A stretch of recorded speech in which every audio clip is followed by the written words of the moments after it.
Sabar kok. Tidak, delay paling. Bukan ngelag. Ayo mulai. Ya, baik. Bismillahirrahmanirrahim. Assalamualaikum warahmatullahi wabarakatuh. Waalaikumsalam warahmatullahi wabarakatuh. Pertama-tama, yang kami hormati Ibu Indah Oktari Wijayanti, SEMSI AKT, dan teman-teman yang kami banggakan. Selanjutnya, pertama-tama perkenalkan kami dari kelompok 7 yang beranggotakan saya sendiri, Vigo Febrio. Selanjutnya juga adalah Adela Meida Sarika, ada juga Tia Angelika, selanjutnya juga ada Delva Fitumur Rahman, dan terakhir ada Rahmi Meftriani.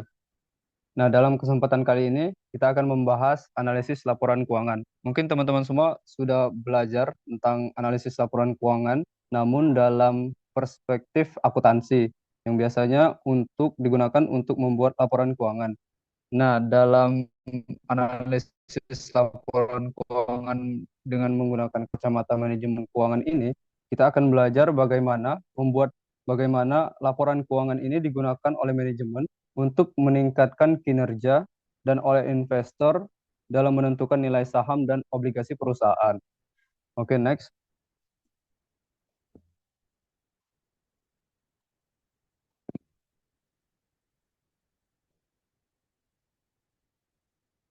Di materi tentang analisis laporan keuangan.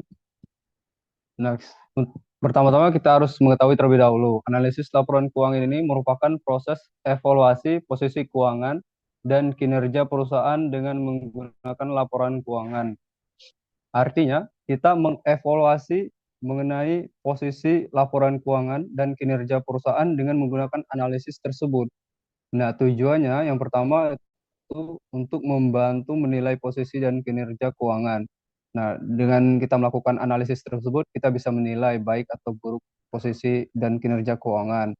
Dan yang kedua, membandingkan posisi dan kinerja keuangan perusahaan dengan posisi dan kinerja keuangan perusahaan yang bersangkutan di masa lalu atau perusahaan lain dan industri. Ini artinya dalam proses analisis kita bisa membandingkan posisi dan kinerja keuangan itu di tahun sekarang dan tahun lalu. Selanjutnya yang ketiga ada membantu pemakai laporan keuangan dalam mengambil keputusan. Ini pastinya ada benar sekali tujuan tersebut. Dan slide selanjutnya next.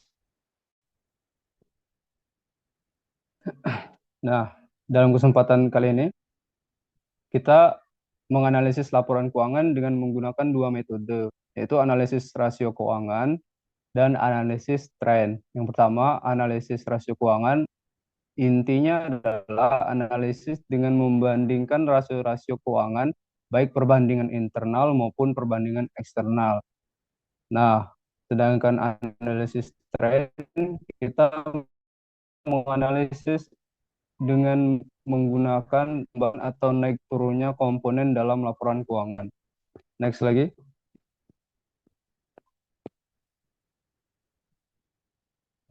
Nah, dalam umumnya proses analisis laporan keuangan itu pertama adalah melakukan perhitungan sekumpulan rasio keuangan untuk mengawali analisis laporan keuangan. Nah, itu kita harus menghitung terlebih dahulu rasio keuangannya di proses awal analisis laporan keuangan. Dan itu kedua adalah rasio keuangan dirancang untuk mengungkapkan kekuatan dan kelemahan relatif suatu perusahaan dibandingkan dengan perusahaan lain pada industri yang sama. Jadi yang kedua setelah kita menghitung, kita bisa nih mengungkapkan kekuatan dan kelemahan dari perusahaan tersebut setelah kita menghitung. Dan yang ketiga adalah rasio keuangan juga menunjukkan proses keuangan yang membaik atau memburuk. Nah, setelah kita tahu, saya juga bisa menimbang-nimbang dari analisis laporan keuangan tersebut, apakah posisi keuangan kita membaik atau memburuk di dalam periode tertentu. Baik, selanjutnya.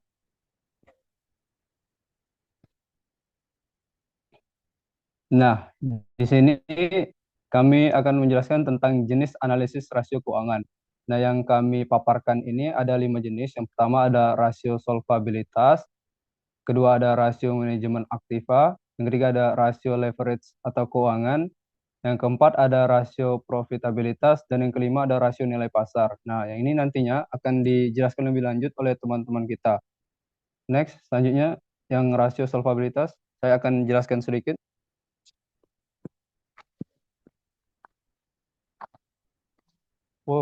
Kita bahas terlebih dahulu mengenai analisis itu. Kita bisa melihat kesehatan perusahaan tersebut dari analisis rasio. Yang pertama itu dengan tingkat rasio secara individu. Jadi kita menghitung rasionya itu hanya di satu perusahaan tertentu atau perusahaan kita sendiri. Nah, yang kedua, kita bisa membandingkan rasio dari waktu ke waktu dalam perusahaan yang sama seperti hal yang saya sampaikan sebelumnya. Jadi untuk menganalisis kesehatan perusahaan, kita bisa membandingkan rasio di tahun ini dengan di tahun lalu. Dan yang ketiga ada perbandingan rasio keuangan perusahaan dengan rasio keuangan perusahaan lainnya. Nah, hal ini juga benar. Jadi dalam menganalisis kesehatan perusahaan, kita bisa membandingkan rasio keuangan perusahaan kita dengan perusahaan lain. Dan yang terakhir ada perbandingan rasio keuangan perusahaan dengan rasio keuangan rata-rata industri. Nah, nanti dalam analisis rasio keuangan ini juga ada istilah rata-rata industri untuk menunjukkan baiknya dalam industri tersebut berapa sih rata-ratanya. Dan yang terakhir adalah kombinasi antara tingkat rasio, perkembangan rasio, dan perbandingan rasio. Ini adalah proses elaborasi dari 4 jenis yang sudah dijelaskan tadi. Mungkin selanjutnya. Nah, dalam perhitungan analisis rasio ini, kami setelah mengumpulkan data dari PT Fortana di tahun 2009 dan 2010. Ini adalah laporan laba ruginya. Dan selanjutnya juga ada next laporan posisi keuangan PT Fortana tahun 2009 dan 2010 atau neraca di situ. Nah, inilah yang menjadi dasar kita untuk menghitung rasio-rasio nanti. Nah, next selanjutnya. Nah, sampailah di sini adalah jenis rasio yang pertama, yaitu rasio likuiditas atau rasio solvabilitas. Jadi rasio likuiditas ini menunjukkan hubungan antara aktiva lancar perusahaan dan hutang lancar perusahaan. Seperti yang teman-teman ketahui, pada umumnya aktiva lancar terdiri dari kas, sekuritas, piutang usaha, dan persediaan. Wesel bayar jangka pendek, kewajiban jangka panjang yang akan jatuh tempo, pajak akrual, dan beban akrual lainnya. Nah, maka rasio ini juga menunjukkan kemampuan perusahaan untuk memenuhi hutang yang jatuh tempo. Itu benar. Jadi biasanya dalam menghitung rasio likuiditas yang sering digunakan itu yang pertama adalah rasio lancar atau current ratio, dan rasio cepat atau acid test ratio, atau yang lebih dikenal itu dengan quick ratio. Nah, rasio lancar ini akan memberikan indikator terbaik untuk kemampuan perusahaan dalam membayar hutang jangka pendeknya. Nah, seperti yang kalian lihat dalam PPT, rumusnya current ratio sama dengan aktiva lancar dibagi dengan kewajiban lancar. Dan jika quick ratio itu aktiva lancar dikurangi dengan persediaan dibagi dengan kewajiban lancar. Kenapa kemudian dalam quick ratio persediaan dikurangi terlebih dahulu dari aktiva lancar? Karena persediaan adalah akun aktiva lancar yang paling tidak liquid.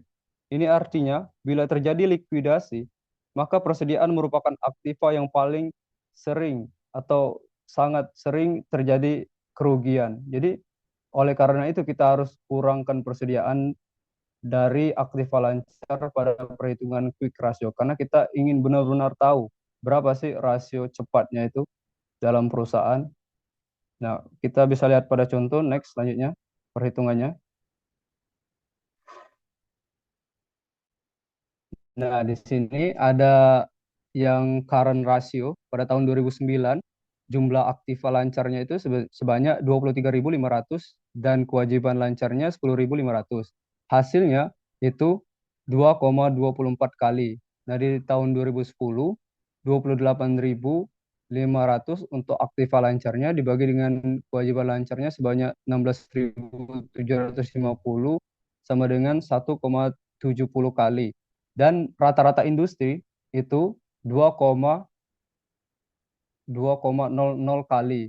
Ini artinya terjadi penurunan solvabilitas dalam membayar kewajiban jangka pendek dalam perusahaan ini dari awalnya tahun 2009 2,24, terjadi penurunan di 2010 jadi 1,70. Dan angka-angka ini artinya bahwa posisi likuiditas perusahaan itu relatif lemah karena di bawah dari rata-rata industri pada tahun 2010. Nah, begitu juga di quick ratio di tahun 2009 ada jumlah aktiva lancarnya itu setelah dikurangi dengan persediaan, karena itu angkanya berkurang, menjadi sebanyak 13.500 dibagi dengan jumlah kewajiban lancarnya yaitu 10.500 sama dengan 1,29. Begitu juga di tahun 2010 yaitu 16.000 yang sudah dikurangi dengan persediaannya dibagi dengan 16.750, angkanya 0,96 kali.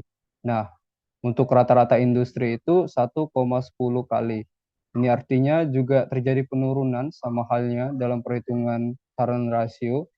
Nah, artinya juga sama yang disampaikan di awal bahwa posisi likuiditas perusahaan itu relatif lemah jika kita menghitung dari rasio solvabilitas. Nah, mungkin itu yang dapat saya sampaikan. Saya lanjutkan kepada teman saya yaitu Vito. Pada Vito disilakan. Baik, terima kasih kepada Vigo telah menjelaskan slide sebelumnya, dan saya akan menjelaskan slide selanjutnya yaitu rasio manajemen aktiva. Rasio manajemen aktiva yaitu rasio manajemen aktiva mengukur kayak efektifkan perusahaan dalam mengelola aktivanya. Berarti dia mengatur keefektifan perusahaan dalam mengelola aktivanya. Rasio ini mencakup ada 4, yaitu rasio perputaran, persediaan, atau inventory turnover ratio. Cara mencarinya yaitu ada di days sales outstanding sama dengan piutang dibagi penjualan tahunan per 360. Yang kedua ada periode penagihan rata-rata atau average collection period atau days sales outstanding atau DSO. Cara mencarinya yaitu inventory turnover sama dengan penjualan dibagi persediaan. Yang ketiga ada rasio perputaran aktiva tetap atau fixed asset turnover ratio. Ya, cara mencarinya yaitu aset turnover sama dengan penjualan dibagi total aktiva. Yang keempat ada rasio perputaran total aktiva atau bisa juga disebut total asset turnover ratio. Cara mencarinya yaitu perputaran aktiva tetap sama dengan penjualan dibagi aktiva tetap bersih. Slide selanjutnya.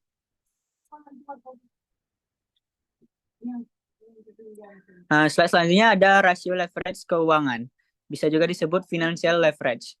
Rasio manajemen hutang mengungkapkan besarnya perusahaan dibiayai dengan hutang dan kemungkinan tidak dapat dipenuhinya utang perusahaan. Yang rasio ini mencakup 3, yaitu rasio hutang atau debt ratio, yang bisa dicari dengan debt ratio sama dengan total hutang dibagi total aktiva. Yang kedua ada rasio kelipatan pembayaran bunga atau times interest earned ratio. Cara mencarinya itu TIE rasio sama dengan laba sebelum bunga dan pajak atau EBIT dibagi beban bunga. Yang ketiga ada rasio cakupan beban tetap dan fixed charge coverage ratio. Cara mencarinya itu cakupan beban tetap sama dengan EBIT atau pajak yang tadi ditambah dengan pembayaran leasing dibagi beban bunga ditambah pembayaran leasing atau pembayaran SF per 1 dikurang T. Selanjutnya. Slide ini akan dijelaskan oleh Adele. Baiklah, terima kasih. Saya akan menjelaskan materi rasio profitabilitas. yang dimana rasio profitabilitas menunjukkan pengaruh gabungan dari kebijakan likuiditas, manajemen aktiva, dan manajemen hutang terhadap hasil operasi. Artinya, rasio profitabilitas adalah matrik keuangan yang digunakan untuk mengukur kemampuan perusahaan dalam menghasilkan laba dari pendapatannya. Rasio ini juga dikenal sebagai rasio rentabilitas. Rasio ini mencakup yang pertama yaitu margin laba atas penjualan atau profit margin on sales, yang dimana merupakan salah satu rasio yang digunakan untuk mengukur margin laba atas penjualan. Untuk mengukur rasio ini adalah dengan cara membandingkan antara laba bersih setelah pajak dengan penjualan bersih. Rasio ini juga dikenal dengan nama profit margin. Rumusnya sebagai berikut. Margin laba atas penjualan sama dengan laba bersih dibagi dengan penjualan. Yang kedua yaitu rasio BEP atau Basic Energy Power Ratio, yang dimana semakin efektif perusahaan dalam menghasilkan pendapatan dari asetnya dengan rumus BEP sama dengan EBIT dibagi dengan total aktiva. Yang ketiga yaitu pengembalian atas total aktiva atau return on asset atau ROA. ROA ini merupakan sebuah rasio yang memperlihatkan perbandingan laba bersih yang dihasilkan dalam perusahaan dengan modal yang telah diinvestasikan pada sebuah aset. Dengan rumus ROA sama dengan laba bersih dibagi dengan total aktiva.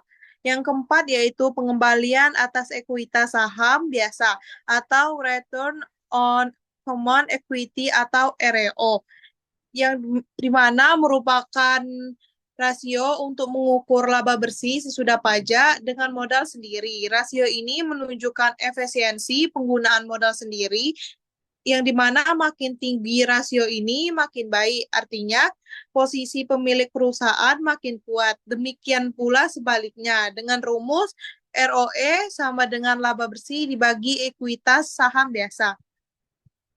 Selanjutnya, rasio profitabilitas ini merupakan rasio yang menunjukkan kemampuan perusahaan dalam menghasilkan laba.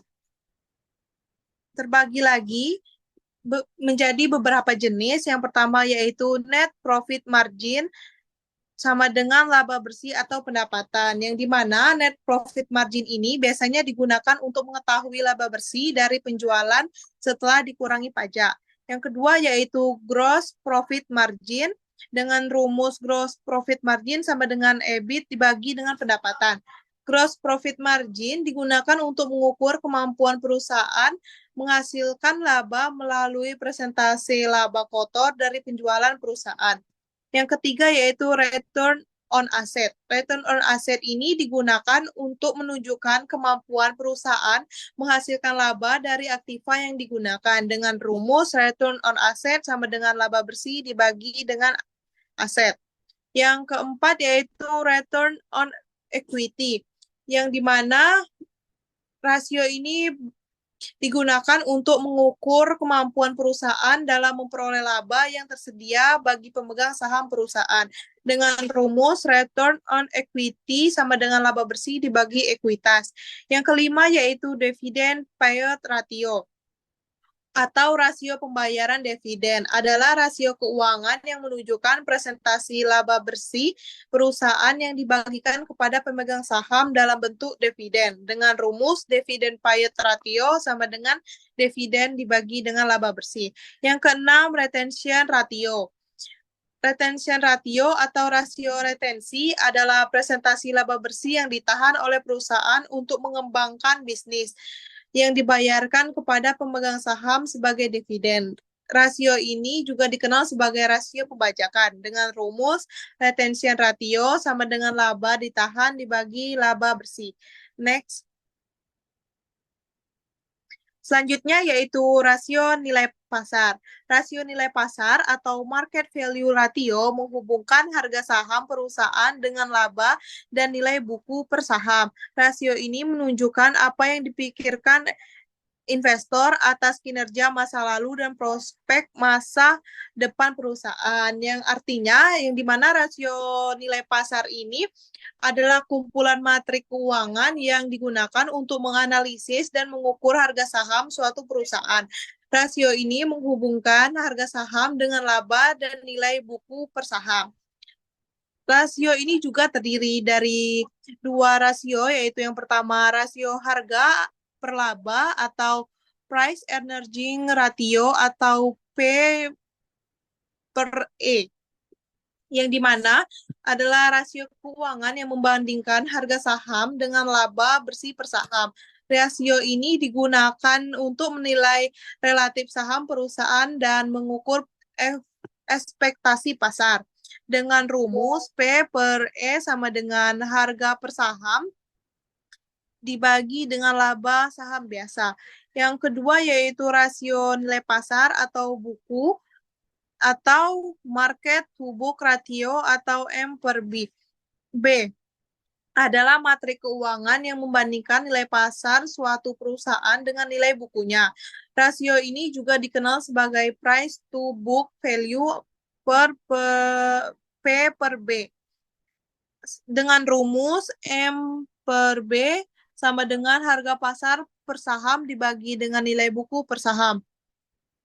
Oke, jadi itulah materi yang saya jelaskan tentang rasio probabilitas dan yang terakhir ini rasio nilai pasar.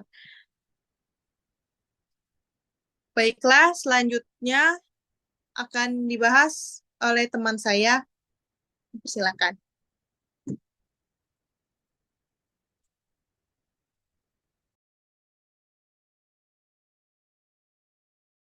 Baik, mohon izin teman-teman karena lagi azan kita berikan sebentar.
Oke, baik. Terima kasih Adel atas kesempatan yang telah diberikan.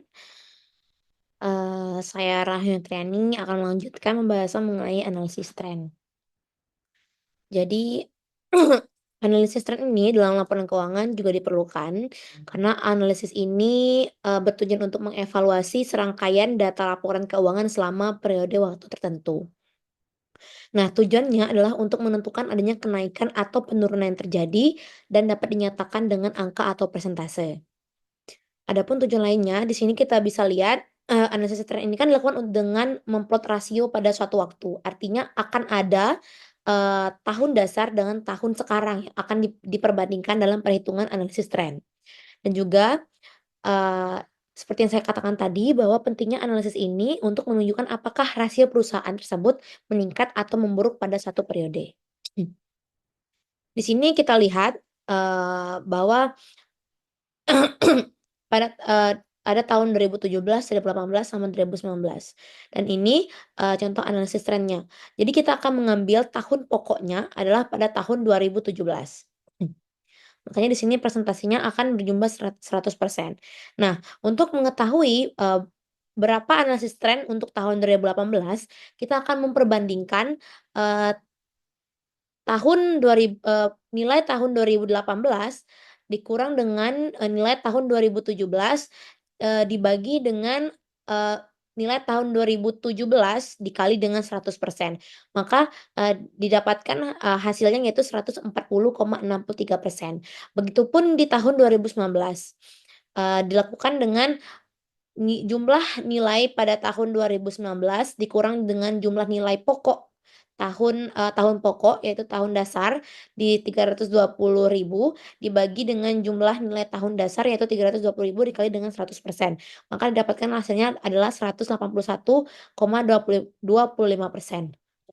Begitupun sebaliknya pada di cash bank ataupun piutang dagang maupun piutang lainnya dilakukan dengan perhitungan yang sama.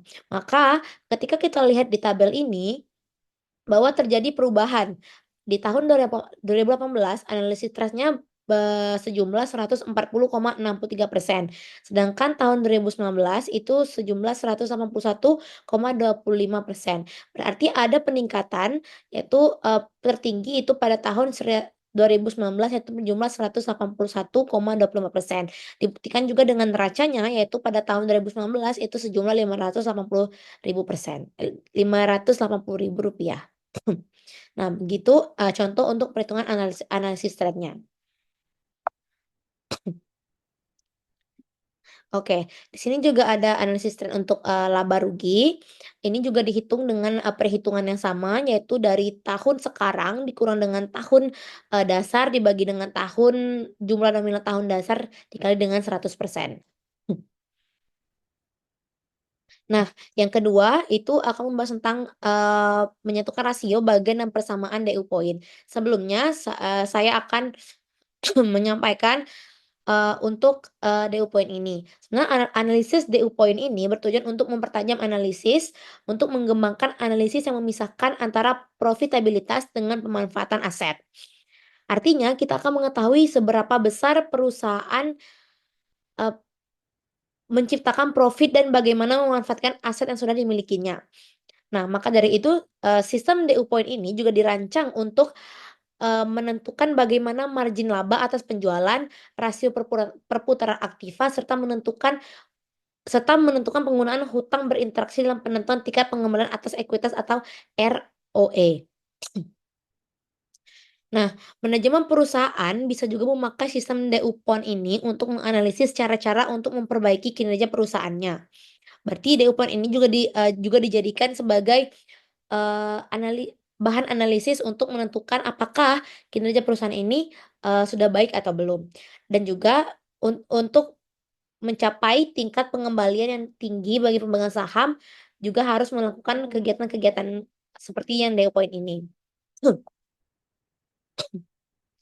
Nah, untuk persamaan DU point atau DuPont equation itu artinya adalah suatu formula yang menentukan bahwa tingkat pengembalian atas ekuitas merupakan hasil dari margin laba, perputaran aset total, dan pengandaan ekuitas.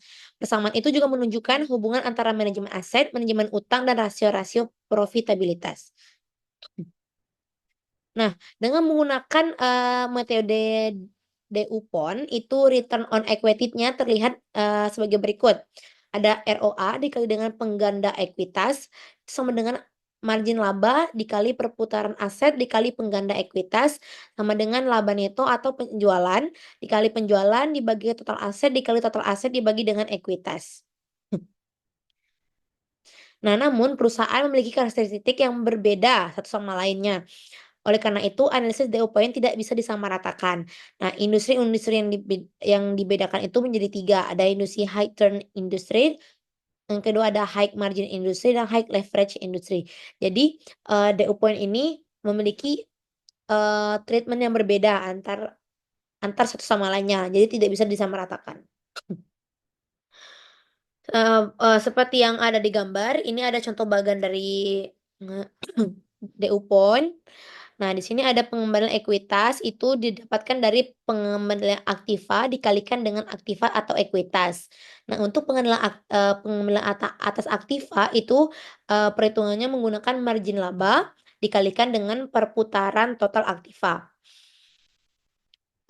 Begitupun dengan penjualan untuk mendapatkan margin laba itu kita mendapatkan dari penjualan dibagi dengan laba bersih. Nah, bisa kalian lihat selanjutnya ada di bagian-bagian ini. Untuk materi rasio komparatif dan benchmarking itu akan dibantu dengan teman saya Tia. Berarti ya disilakan.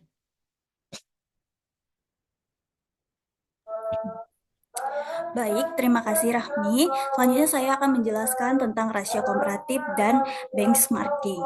Rasio komparatif dan benchmarking ini adalah cara untuk membandingkan kinerja keuangan perusahaan dengan perusahaan lainnya atau rata-rata industri. Rasio komparatif sendiri adalah perbandingan antara suatu angka dengan angka lainnya dan dalam sebuah hubungan tertentu. Rasio keuangan sering digunakan untuk membandingkan perusahaan dengan perusahaan lain atau rata-rata industri. Benchmarking adalah proses membandingkan perusahaan tertentu dengan sekelompok perusahaan tertentu. Selanjutnya itu penggunaan dan keterbatasan analisis rasio. Analisis rasio adalah alat yang berguna untuk memahami kondisi keuangan perusahaan. Namun ia memiliki keterbatasan. Selain analisis rasio, para analisis juga harus memperhatikan kualitas data keuangan, diversifikasi perusahaan untuk menghadapi perubahan kebiasaan pembelian konsumen, rencana perusahaan atas suksesi manajemen. Meskipun demikian, analisis rasio tetap menjadi langkah awal yang penting, terutama bagi perusahaan kecil. Kuncinya adalah melakukan analisis dengan cermat dan menggabungkan dengan pertimbangan faktor-faktor lainnya. Next slide. Selanjutnya melengkapi analisis rasio atau melihat di luar angka-angka. Analisis laporan keuangan memerlukan kemampuan untuk presentasikan angka-angka akuntansi. Laporan keuangan memang memberikan informasi yang berharga, namun kita tidak boleh terpaku pada angka-angka semata. Faktor-faktor kualitatif seperti ketergantungan pada satu pelanggan dan prospek industri juga sangat penting untuk dipertimbangkan. Dengan menganalisis baik faktor kualitatif maupun kuantitatif, kita dapat memperoleh pemahaman yang lebih komprehensif tentang kinerja dan prospek perusahaan di masa yang akan datang. Itulah materi yang saya jelaskan. Saya kembalikan kepada moderator.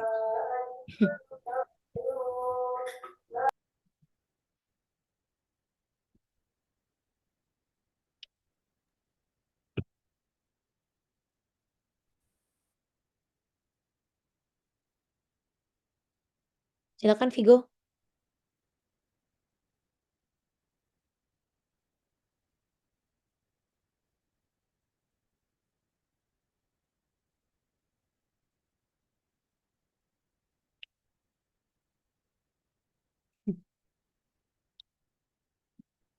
Baik, itu saja ada presentasi dari kelompok kami. Kami membuka presentasi